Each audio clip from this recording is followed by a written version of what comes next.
헬로윈 참사에 대한 이제 여러 가지 얘기들이 뭐 잇따라 나오고 있는데, 더더군다나 국정감사에서 또 뭐 그 얘기들 나오고 있는데, 제가 지금 나오고 있는 것을 딱 5가지로 요약해서 말씀드리겠습니다. 딱 5가지. 오늘의 핵심. 2022년 11월 10일 헬로윈 참사에 대한 오늘의 5가지 핵심. 첫 번째, 이재명 대표가 다른 의원들이 뭐 이렇게 간헐적으로 한두 마디씩 했었는데, 이제 그렇지 않고 당 대표가 정식으로 얘기했습니다. 헬로윈 참사에서 목숨을 잃은 156명의 이름과 얼굴을 공개하라. 이게 첫 번째입니다. 왜 그러는 걸까요? 왜 이재명 대표마저 여기에 뛰어드는 걸까요? 처음에는 아무 말도 안 했었거든요. 그런데 어제부터 이제 공식적으로 이름, 얼굴 공개하라. 이거는 그 많은 분석가들이 이렇게 봅니다. 이름과 얼굴을 공개하는 순간부터 이건 제2의 세월호 참사가 되는 겁니다. 그러니까 지금도 저희 뭐 여기 스튜디오에서 가까운 곳에 세월호 참사 공간이 여기 서울시 의회 옆에 지금도 있거든요. 이제 그러면은 아마 뭐 이 어디 얼음에, 아니면 이태원이 됐든지, 아니면 뭐 용산의 대통령실 뭐 근처에 그 공원 있잖아요. 거기가 됐든지, 이제 그들 용어로 12구 참사 공간을 만들고 156명의 이름 유패를 다 걸고, 그 다음에 그분들의 사진을 156장을 또 다 걸고, 이렇게 되면은 완전히 차원이 달라집니다. 차원이. 이 공간을 한번 만들면 이 공간은 쉽게 없앨 수가 없게 되는 겁니다. 그러니까 윤석열 정부가 임기가 만료되는 2027년까지 이거 한번 만들면 그거 없애자고 누가 얘기할 수 있으며 그게 없어지겠습니까?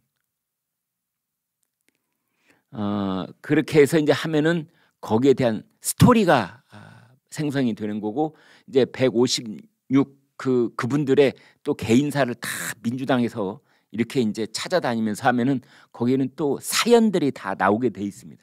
그 사연들을 스토리로 만들고 그것을 민주당 쪽에 가까운 매체를 통해서 또 전파를 하고, 저희들이 쓰는 속칭 불을 떼는 거죠. 계속. 이것을 하기 위해서 절대적으로 필요한 것이 그분들의 위패, 즉 그분들의 이름과 얼굴 사진.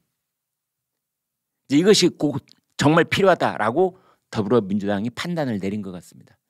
이제 이게 첫 번째. 그다음 두 번째,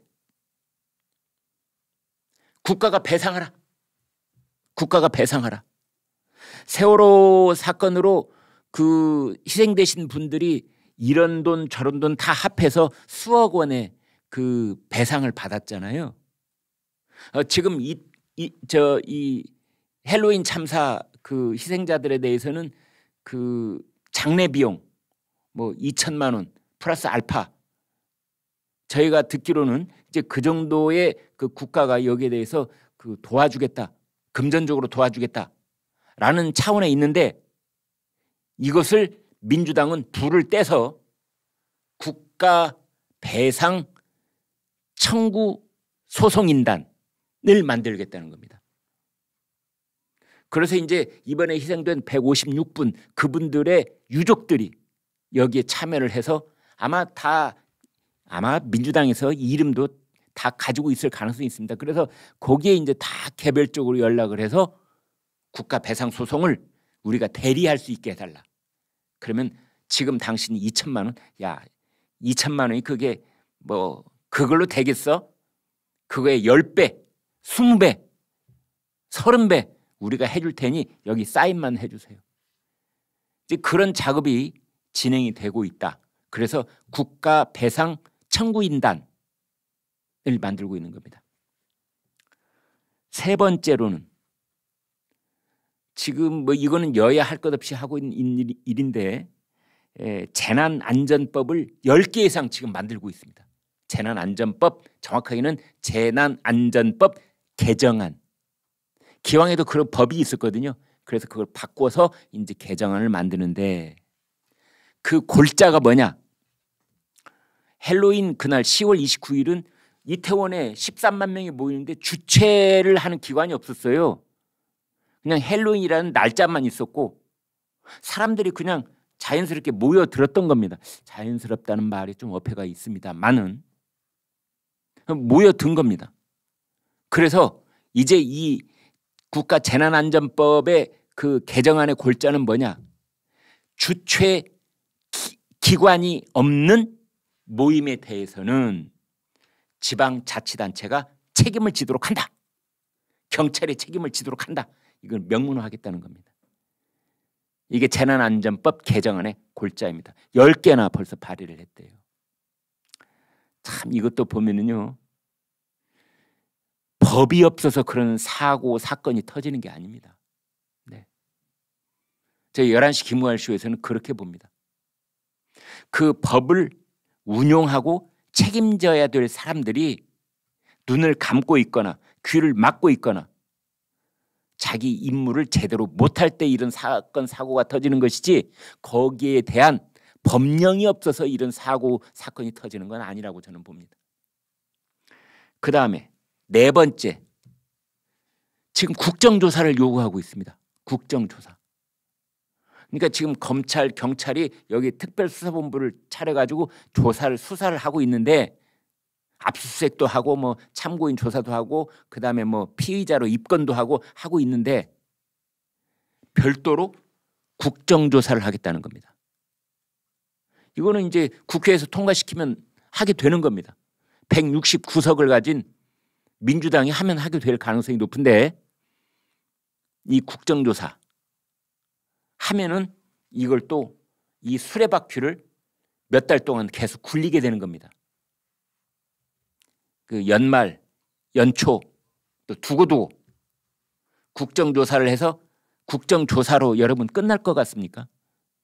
국정조사를 해서 또 뭔가 국정조사를 하면 기간이 정해있잖아요. 30일 동안 60일 동안 그게 끝난 다음에 아마 이런 결론을 낼 가능성이 있습니다. 특별조사위원회를 꾸리기로 국정조사의 결론을 내리는 것. 그러면 또 특별조사위원회 관련 법을 또 만들 겁니다. 그래서 특별조사위원회가 또 굴러가고 그게 모자라면 또 뭐 시민단체 등에서 또 별도의 무슨 뭐 진상규명위원회 같은 거 만들고 세월호 참사는 8번을 조사를 했잖아요. 그렇게 국정감사했죠. 뭐 국정조사했죠. 뭐 감사했죠. 뭐 했죠. 특별위원회도 뭐 굉장히 많습니다. 그런 쪽으로 이 일을 계속해서 굴리는 전문가들이 우리나라에는 많습니다. 아마 세월호 조사에 참여했던 그 전문가들이 이번에 또 이 헬로윈 참사에 또 동참할 가능성이 있다고 저는 보는데요. 그 전문가들은 그냥 딱 하나 떠오르면은 앞으로 1단계, 2단계, 3단계, 4단계 쫙 머릿속에 떠오를 겁니다. 그 다음에 다섯 번째는 대통령이 임명한 고위공직자 파면 요구입니다. 한덕수 국무총리, 이상민 행안부 장관, 윤희군 경찰청장 이 세 사람을 당장 파면하라. 지금 이제 이렇게 더불어민주당 쪽에서는 5개의 수레바퀴를 굴리고 있습니다. 요약 다시 하자면 피해자의 얼굴 이름 공개하라. 그 다음에 배상 청구권 사람들 다 모여와라. 그 다음에 법안 개정 10개. 그 다음에 국정조사. 그 다음에 총리, 행안부 장관, 경찰청장 파면. 제가 늘 드리는 말씀이 이렇습니다. 조선일보 신문, 종이신문 한 분씩 구독을 하시면 제가 장담할 수 있습니다. 장담하실 수 있습니다. 부자 되십니다. 행복해지십니다. 그리고 무엇보다도 팩트 중심의 인포메이션을 가질 수 있게 되십니다. 저희 조선일보 제가 지금 논설위원인데요. 저보다 지금 선배님들도 많이 계십니다. 근데 제가 이제 위로 치면은 한 1%, 2% 안에 드는데요. 횟수로 치니까 37년, 38년 이 조선일보의 기자로 논설위원으로 일하고 있습니다. 근데 다른 건 다 몰라라. 저희가 어떻게 신문을 만드는가는 여러분께 제 얼굴과 이름을 걸고 분명하게 말씀드릴 수가 있습니다. 300명쯤 되는 기자들이, 어떻게 보면 제 입으로 이렇게 말씀드려서 민망합니다만 우리 사회에서 꽤 엘리트 쪽에 속한다는 그 젊은 시절부터 정말 24시간 혼신을 다해서 취재하고 문장을 가다듬고 균형을 잡으려고 애를 쓰고 불편부당하려고 하고 그렇게 해서 만들어서 새벽 5시에 여러분 집 앞에 갖다 배달하는 신문이 조선일보입니다. 조선일보가 머릿속에 가지고 있는 건 단 하나밖에 없습니다. 팩트가 신성한 것이다. 팩트가 신성한 것이다. 여러분 조선닷컴 이렇게 보면은 맨 첫 화면에 팩트 퍼스트. 팩트가 첫째다. 보수파냐 진보파냐 대통령이냐 뭐 야당이냐 누구냐 윤석열이냐 이재명이냐 이게 우리의 퍼스트가 아닌 겁니다. 팩트. 팩트에 목숨을 건다. 팩트는 신성하다. 팩트는 하나님이다. 팩트는 부처님이다. 그 손톱 많은 팩트 하나를 얻기 위해서 저 우리 신참 기자들은 몇 밤을 새우기도 합니다.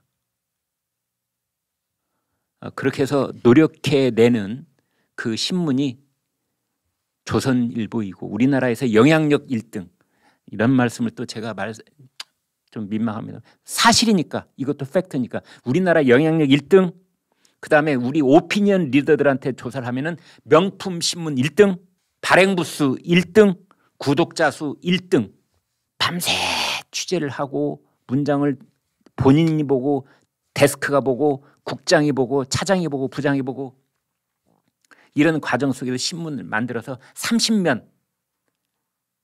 신문을 집 앞에 딱 배달해 주는데 이게 1,000원입니다. 1,000원. 1,000원. 이 세상에서 가장 가성비 높은 물건이 있다면 새벽 5시에 여러분 집 앞에 놓이는 1,000원짜리 조선일보일 겁니다. 지금 제가 번호 보여드리고 있는데요. 1577-8585 입에도 딱 올라붙습니다. 1577-8585 일로 전화를 거셔서 구독 신청을 하신 다음에 조선일보 유튜브 김광일 쇼 보고 구독하게 됐다 이렇게 해주시면 저희 11시 쇼 이 제작진들이 큰 칭찬을 받을 수가 있습니다. 네, 여러분 부탁드리겠습니다.